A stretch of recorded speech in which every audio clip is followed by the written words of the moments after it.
예수님 안에서는 시험도 복이 될 수가 있습니다. 할렐루야. 오늘 말씀 아주 쉬운 말씀이죠.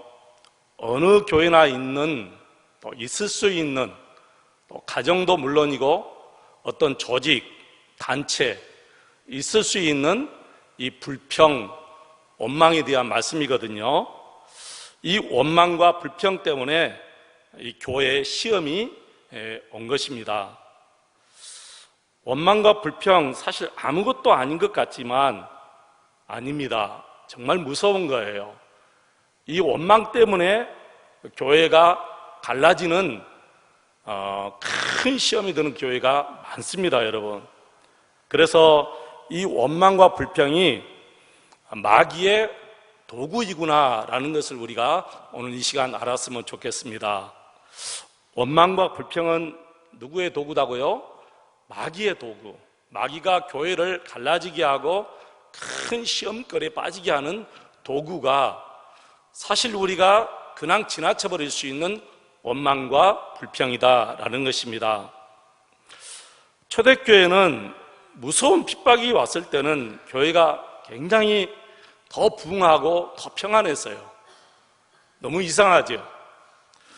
누구나 다 이렇게 생각할 수가 있어요.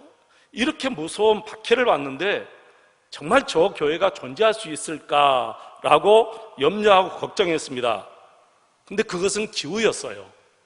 오히려 박해 때문에 교회가 더 평안하고 든든히 서갔다, 그렇게 성경은 증언해요. 문제는 아무것도 아닌 것 같은 거짓말 혹은 미움, 그리고 원망, 불평, 이게 더 교회 안에 무섭게 있었다는 거예요.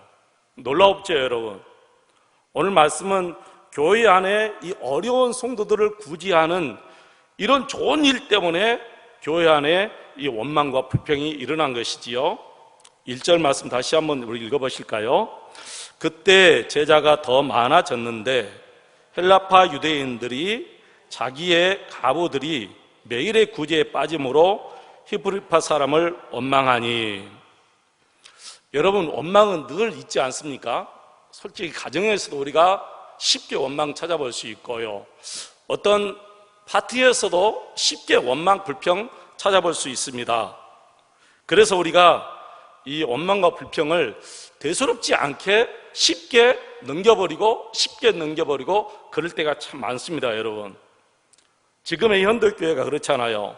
원망이나 미움, 이 거짓말, 불평, 아무것도 아닌 것처럼 쉽게 생각하고 넘어갑니다. 근데 초대교회는 이런 것들을 굉장히 무섭게 다루고 심각하게 하나님의 말씀에 기록해 놓았어요. 여러분, 그래서 원망과 불평은 무서운 문제입니다. 교회 안에 성도들끼리 원망이 일어났다면 교회가 갈라지고 무너질 수 있다, 이렇게 우리가 생각을 하고 살아야 됩니다. 그래서 이 원망과 불평 가볍게 여기지 말라, 그런 뜻이죠. 원망과 불평을 가볍게 여기지 말라. 여러분, 유대인들은 고향에서 사는 사람들보다는 해외 나가서 사는 사람들이 더 많습니다. 그 사람들을 디아스포라 이렇게 부르죠. 흩어져 사는 사람들, 흩어져 사는 유대인들, 디아스포라. 그 흩어져 선 사람들 중에 고향 예루살렘에 돌아와서 정착하는 사람들이 있었어요. 흩어졌다가 해외 나갔다가 살다가 다시 예루살렘에 돌아와서 정착하여 사는 사람들을 헬라파 유대인 이렇게 부릅니다. 헬라파 유대인. 그리고 원래 처음부터 해외 나가지 않고 원래 처음부터 예루살렘에서 마지막까지 쭉 살아온 사람을 히브리파 유대인 이렇게 불러요. 말만 히브리파 헬라파지 실제로는 한 형제요, 한 자매요, 한 뿌리지요. 한 그리스도 안에서 정말 한 공동체예요. 한 지체들이에요. 당시 그리스도인들은 대부분 생활고가 참 어려웠어요. 예수 믿는다는 것, 그 한 가지 조건 때문에 너무 사회에서 불이익을 당하고 조직에서 밀려나고 물물교환도 어려웠고, 그래서 교회 안에 부자들이나 재산 있는 사람들, 특별히 요셉 같은 분들, 우리가 지금 전주에 보았지만은 이 요셉 같은 분은 자기의 재산을 다 팔아서 가난한 사람들, 특별히 고아나 가분들에게 다 도와줬지 않습니까? 그러던 중에 이렇게 식량을 배급하고 그러던 중에 이 헬라파 유대인 과부 중에 교회에서 식량을 배급할 때 실수였는지 의도였는지 모르지만 빠져버린 거예요. 헬라파 과부들이 이 식량 배급을 받지 못해요. 그래서 헬라파 유대인들이 이것 때문에 원망하고 불평하기 시작해요. 사실 이건 당연한 거잖아요. 원망이 아니고 불평이 아니죠. 왜 우리 헬라파 과부들이 이 식량 배급에서 빠졌느냐, 왜 우리에게 주지 않느냐 하는 것은 당연한 것인데 사실 원망과 불평 쪽으로 이게 흘러간 거예요. 이것 때문에 초대교회에 큰 시험이 될 뻔했죠. 만약 우리 교회에 이런 일이 생긴다면 우리는 어떻게 해야 되겠습니까? 이때 계속해서 서로 원망하고 그 원망을 받고 또 받는 사람이 또 원망하고 하면 교회에 큰 일이 생길 수가 있지요. 여러분, 교회는 핍박보다 원망이 더 무섭다는 것을 반드시 우리가 깊이 생각해 두셔야 됩니다. 원망에서, 불평에서 좋은 결론은 절대 나오지 않습니다. 원망하고 불평에서 좋은 결론은 0.01%도 나오지 않는다는 거예요. 그래서 언제나 원망은 또 다른 원망을 낳고 불평하면 또 주위에 있는 사람들이 다 같이 불평하게 되는 거예요. 왜 우리 과부들이 이 배급에서 빠졌느냐 하면서 원망하면 상대방은 손쉽게 이렇게 나올 수가 있어요.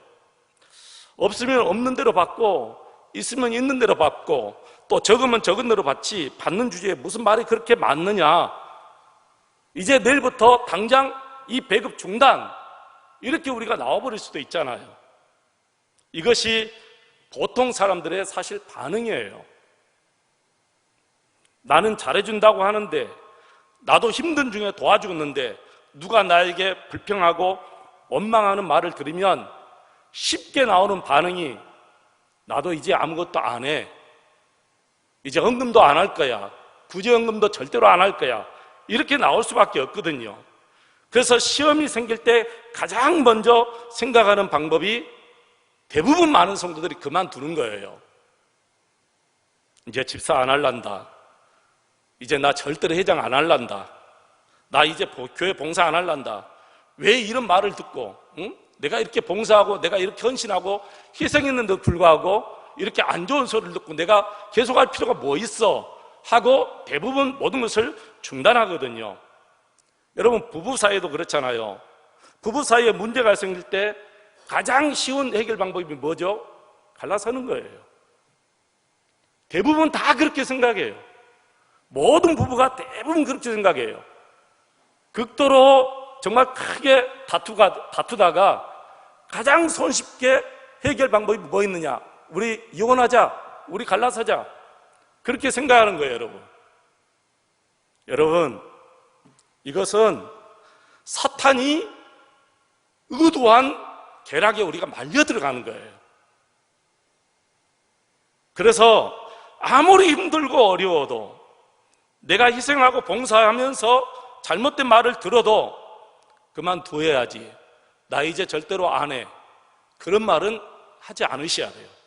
그리고 부부간에 싸움이 일어났다 할지라도 마지막까지 반드시 하지 말아야 될 말이 이혼하자, 갈라서자, 이 말만큼은 안 해야 되거든요. 그런데 대부분은 그게 가장 쉬운 방법인 줄 알고 그걸 선택해요. 그것은 사탄이 쳐놓은 올무에 우리가 빠져들어가는 거예요. 사탄의 계략에 우리가 말려들어가는 거예요. 그래서 사탄은 끊임없이 어떤 문제를 통해서 우리의 일을 중단하게 만들어요. 그리고 갈라서게 만들어요. 여러분, 교회 보십시오. 교회가 갈라진 모든 교회들이 다 그 사탄의 계략에 말려들어가서 불평하고 원망해서 다 갈라진 거예요. 내가 희생했는데 이것밖에 돌아오지 않는나, 이제 중단해라, 그만두어라, 마귀가 우리 속에 이 원망과 불평을 계속해서 심어주는 거예요. 여러분, 시험은 사실 다른 사람 때문이 아니지요. 다른 사람 때문에 우리가 힘든 것이 아니라 내 안에 있는 이 원망과 불평이라는 가시 때문에 사실 시험이 드는 거예요. 북극에 사는 고슴도치가 벌벌 떨면서도 혼자 살 수밖에 없는 이유가 뭐예요? 추워서 끌어안으면 내 속에 있는 가시가 서로 찌르기 때문에 추워도 혼자 벌벌 떨면서 살 수밖에 없는 거죠. 여러분, 잘 생각해 보시기 바랍니다. 우리는 대부분 건드리지 않으면 누구나 다 성품이 온유하고 좋아요. 그죠? 누가 누구를 건드리지 아니하면, 다 상냥스럽게 대하면 모든 사람들이 다 성품이 온유하고 겸손하고 다 좋아요. 성격 나쁜 사람 한 명도 없어요. 근데 문제는 누가 건드렸다 하면 그때 본성이 드러나는 거예요. 그것은 온유가 아닙니다. 온유는 어떤 상황 속에서도 인내하며 절제하는 것이 참 온유고, 우리 예수님께 배우는 겸손이고 온유인 줄로 믿습니다. 출애굽했던 이스라엘 백성들이 광야 40년을 방황했던 이유가 이 원망과 불평 때문이었잖아요. 이스라엘 백성들은 끊임없이 모세를 원망하고 불평했습니다. 그때 하나님께서 민수기 14장 26절로 28절 말씀 보면, 내가 나의 삶을 가리켜 맹세하노니 내 귀에 들린 대로 너희에게 행하겠다, 그렇게 말씀하셨어요. 무서운 말씀이죠. 내가 나의 삶을 가리켜 맹세하노라, 너희 말이 내 귀에 들린 대로 너희에게 다 행해주겠다. 여러분, 이 말씀은 무슨 말씀입니까? 망하겠다 망하겠다 그렇게 원망하고 불평하면 하나님께서 망하게 해주겠다는 거예요. 나 죽겠다 나 죽겠다 이렇게 불평하고 원망하면 하나님이 죽게 해주시겠다는 거예요. 그러나 아무리 힘들고 어려워도, 정말 내 마음에 들지 않아도 그래도 하나님의 뜻이 있겠지, 순종해야지. 순종하면 하나님이 복을 주실 거야, 나를 좋은 길로 인도해 주실 거야. 하나님의 귀에 들린 대로 반드시 그 사람은 하나님께서 복된 길로, 정말 큰 풍성한 길로 하나님이 인도해 주시겠다는 거예요. 여러분, 혹시 주위에 또 어떤 파티에 우리 주위 사람들이 원망하면 같이 원망하면 안 돼요. 불평하면 같이 불평하면 안 돼요. 불평하지 마, 원망하지 마. 불평하고 원망하면 망하는 길이야. 여러분, 그렇게 말해야 돼요. 여러분, 절대로 같이 원망하고 불평하지 마세요. 심지어는 그 사람들 고개도 끄덕거리지 마세요. 대부분 우리는 같이 원망을 하려도 고개는 끄덕거릴 수가 있거든요. 고개도 끄덕거려서는 안 돼요. 이 불평과 원망은 반드시 그 자리에서 떨쳐버려야 되고, 주위에서 원망하면 원망하지 마 집사님, 원망하면 큰일 나, 원망하지 말자, 분명히 좋은 일이 있을 거야, 힘들어도 참자, 계속해서 그렇게 나가야 돼요. 부부 사이도 마찬가지지요. 힘들고 어려울 때 아내가 원망할 수 있고 남편이 원망할 수 있어요. 그러면 여보, 우리 원망하지 말자. 이 원망 불평은 분명히 마귀가 우리 가정에 시험을 주려고 그래. 원망하지 말자, 내가 잘못했어. 그리고 하나님을 바라보고 믿음으로 앞으로 나가면 반드시 하나님께서 그 말씀하신 그대로 우리에게 복을 주시는 거예요. 할렐루야. 제가 3년 전에 우리 목포세안교회 부임하고 나서 불평한 게 있는데 제가 고백할게요. 처음 겨울에 왔는데 너무너무 춥는 거예요. 이렇게 추운 교회는 나 처음이야, 막 그런 생각이 들 정도로 너무너무 추웠어요. 뒤에서는 이 내 목공기가 다 각자 소리를 내니까 이 소리가 얼마나 크게 들리는지 내가 적응이 안 되니까 교회가 소리가 너무 큰 거예요. 춥기도 하고 뒤에는 따뜻하지만은 앞에는 얼마나 추운지 몰라요. 그리고 한번 저 석유 난로가 꺼졌다가 다시 켜면 이 쾌쾌한 기름 냄새 때문에 목이 아프고 너무 불평이 나오는 거예요. 그러면 여러분, 또 이 음향실에서는 어떻습니까? 여러분, 혹시 앞에서 늘 듣던 여러분들, 여기 테두리 안에서 듣던 분들, 다음 주일날 저 구석이나 저 구석에서 한번 들어보십시오. 아주 신경을 곤두세워야만이 들을 정도로 그렇게 음향시설이 안 좋으니까 너무너무 힘들고 막 속에서 불평이 나온 거예요. 그것뿐만 아니에요. 교회가 엘리베이터가 없이 저는 괜찮은데 나이 드신 분들이 정말 아픈 다리 질질 끌고 올라오는 거 보면 너무 가슴이 아파서 맨날 이거 이제 생각이 나는 거예요. 저걸 어떻게 해야 되나, 저걸 어떻게 해야 되나, 저걸 어떻게 해야 되나, 맨날 그 생각만 하는데 어느 날 제 귀에 갑자기 이런 소리가 들리는 거예요. 일 못하는 사람이 연장타단다. 그 소리가 확 들리는 거예요. 상관없는 소리일 수 있지만 갑자기 그 소리가 제 귀에 딱 들리는 거 이상해요. 누가 말해주는 것처럼 일 못한 사람이 연장타대. 그 소리 듣고 그때부터 제 안에 그 원망이 다 사라져요. 불평이 다 사라져버린 거예요. 사실 불평은 아니에요. 그냥 지적하는 것 뿐이에요. 그런데도 제 마음이 불편했던 거죠. 그러니까 불평이겠죠. 여러분, 그때 제가 원망은 마귀가 손쉽게 쓰고 있는 최고의 도구이구나라는 것을 깨달은 거예요.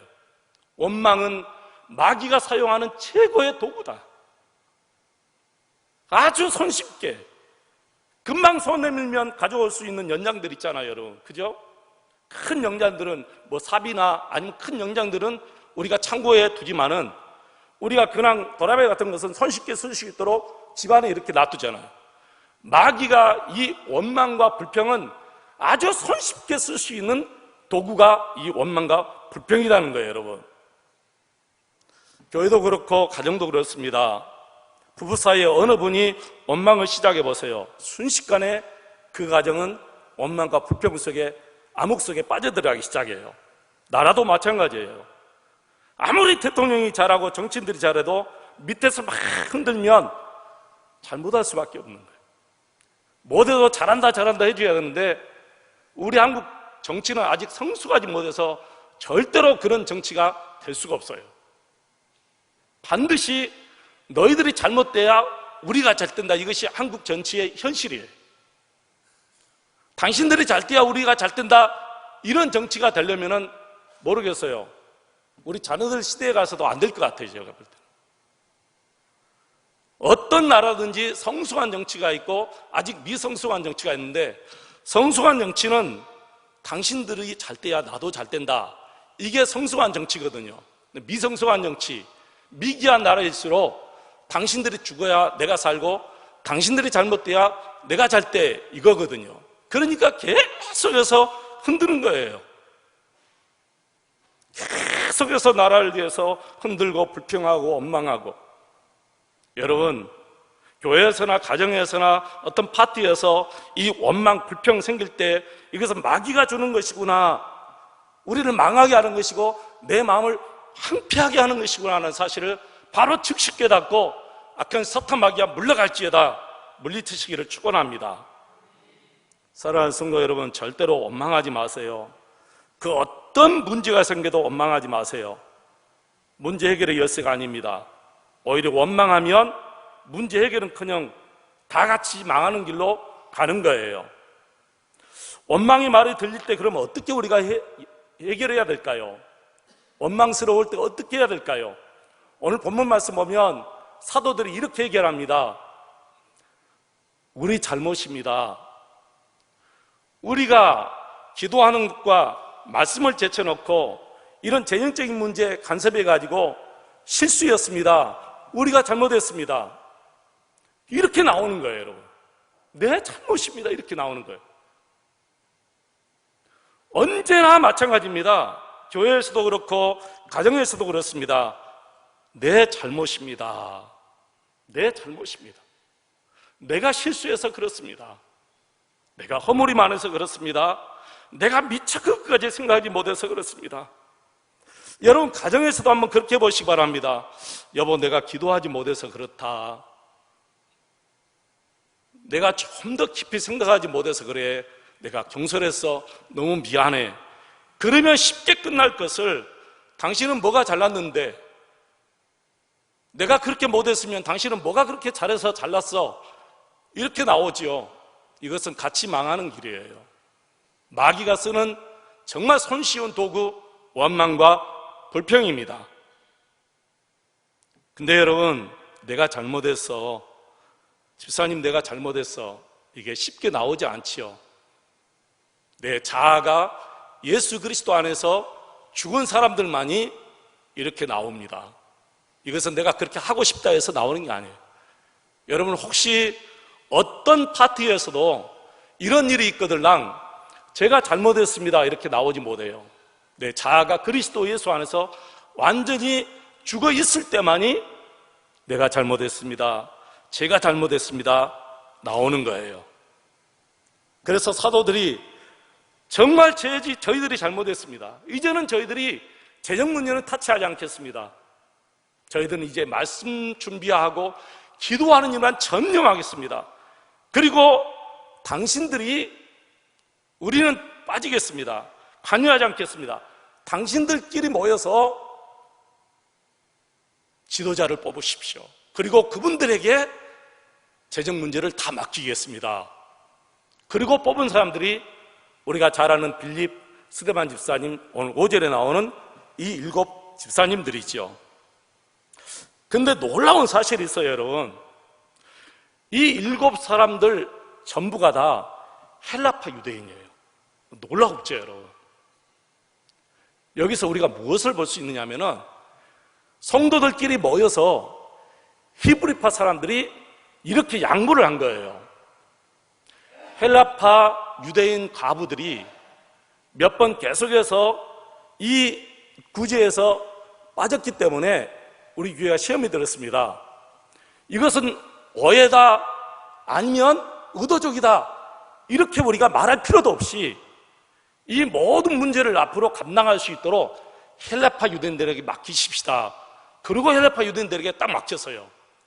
그리고 이브리 사람들이 정말 대단한 사람들인 거죠. 여러분, 어느 교회나 기득권 내려놓기가 그렇게 어려워요. 보통 문제가 아니에요. 오직 했으면 올해 우리 교회 붕지표 오신 김동호 목사님 책을 쓰셨는데 목숨을 건 교회 개혁, 그렇게 책을 쓰셨어요. 목숨을 건 교회 개혁. 교회는 하나님의 주인이 사람의 주인이 아니다는 거예요. 목사님도 교회 주인이 아니고 장로님들도 교회 주인이 아니고 그 어떤 누구도 교회에서는 주인이 따로 없다는 거예요. 하나님만이 주인이시다. 이 히브리파 사람들이 그걸 안 거예요. 우리 교회에 오해가 됐던 의도적인 게 됐던 일단 헬라파 유대인들의 가부들이 식량배급을 받지 못했기 때문에 이 일은 우리 히브리파 사람들이 빠지고 헬라파 사람들이 감당할 수 있도록 하십시다 해가지고 헬라파 사람들을 다 뽑은 거죠. 놀라운 일이에요, 여러분. 여러분, 이렇게 서로 양보하고 배려하고 자신들의 기득권을 포기하니까 교회가 큰 시험에 들어서 완전히 갈라질 판에, 헬라파 유대인들과 히브리 사람들이 갈라질 판에 교회가 다시 하나가 되어서 놀라운 역사가 일어났는데, 결론적으로 7절 말씀 보면 이런 말씀이 있어요. 7절 다시 한번 읽으시겠습니다. 7절 같이 읽겠습니다. 하나님의 말씀이 점점 앙성하여 예루살렘에 있는 제자의 수가 더 심히 많아지고 허다한 제사장의 무리도 이 도에 복종하니라. 아멘. 할렐루야. 너무너무 아름다운 말씀이죠, 여러분. 갈라질 수밖에 없는 이기 속에서 양보하니까 다시 하나가 되어서 오히려 교회가 더 부흥하고 발전한 거예요. 사랑하는 성도 여러분, 우리는 언제까지 남 비난하기를 멈추지 않을 것입니까? 우리는 언제 미워하기를 그칠 것입니까? 우리는 언제까지 푸념만 하고 있을 것입니까? 우리는 언제까지 운이 없다고 하소연할 것입니까? 언제까지 용서하지 않는 이유를 계속해서 말하고 살 것입니까? 우리는 언제부터 모든 사람들을 사랑할 수 있겠습니까? 우리는 언제부터 다 내 탓입니다, 제 잘못입니다, 이렇게 말할 수 있는 날이 올 것입니까? 마귀는 너무너무 교묘합니다. 교회, 가정에 하나님의 은혜가 아주 폭풍처럼 밀려오는 그 와중에도 아주 조그만 틈을 보고 마귀가 노려서 그 틈 속으로 마귀가 들어와서 교회와 가정을 무너뜨리는 이 교묘한 술책을 마귀가 지금도 계속해서 쓰고 있는 거예요. 여러분 보세요. 자신의 재산도 팔아 바치는 그 헌금을 통해서 마귀가 역사하죠. 어려운 가부를 구제하는 이 좋은 일을 통해서도 마귀가 역사하는 거 보십시오. 마귀가 이렇게 교묘합니다. 무섭습니다. 여러분, 그렇다고 마귀 겁낼 것 필요 없어요. 언제나 교회에 시험이 있으면 초대교회는 결론이 뭐예요? 교회의 부흥으로 이어진 거예요. 문제는 우리가 양보하고, 문제는 내가 잘못했다 인정하고, 문제는 내 상대방의 허물과 실수만 보지 않고 내 실수와 허물을 보면 반드시 상대방의 허물과 실수는 덮어주게 돼 있어요. 내 허물과 실수 보이는데 어떻게 상대방의 허물과 실수를 여러분 드러낼 수 있겠어요? 덮어줄 수밖에 없는 거예요. 그래서 로마서 8장 28절에 뭐라 했습니까? 우리가 알거니와 하나님을 사랑하는 자 그랬어요. 하나님을 사랑한 자, 곧 그 뜻대로 부르심을 입은 자들에게는 모든 것이 합력하여 선을 이루느니라. 가만히 있어도 하나님의 선을 이루신 것이 아니라 하나님을 사랑하고 그의 뜻대로 사는 자. 하나님의 뜻이 무엇일까요? 양보하는 것일까요? 아니면 내가 더 많이 챙기는 것일까요? 드러내는 것일까요? 덮어주는 것일까요? 하나님의 뜻대로 사는 자, 반드시 하나님께서 선한 길로 인도하실 줄로 믿습니다. 예수님이 내 삶의 결론이 되게 하시기를 축복합니다. 하나님의 말씀이 내 모든 생각의 결론이 되게 하시길 바랍니다. 하나님의 말씀이 내 생각의 결론이 될 수 있도록 여러분이 그렇게 훈련받으면 한 번, 두 번, 1년, 2년 가다 보면 나중에는 정말 그 어떤 상황 속에서 하나님의 말씀이 내 생각과 내 삶의 딱 결론이 되게 하나님께서 만들어 주셔요. 오늘 이 시간 이후로 원망하고 불평하는 마음 생기면 다 버리시기를 축원합니다. 누가 되었던 원망은 안 됩니다. 그 무슨 일이 되었던 불평은 절대로 안 됩니다. 왜 그러지요? 원망과 불평은 마귀가 손쉽게 사용할 수 있는 악한 도구다는 사실을 여러분 명심하시기를 축원합니다. 원망과 불평 이길 수 있는 것, 양보, 덮어주는 것, 감사하는 일밖에 없는 줄로 믿습니다.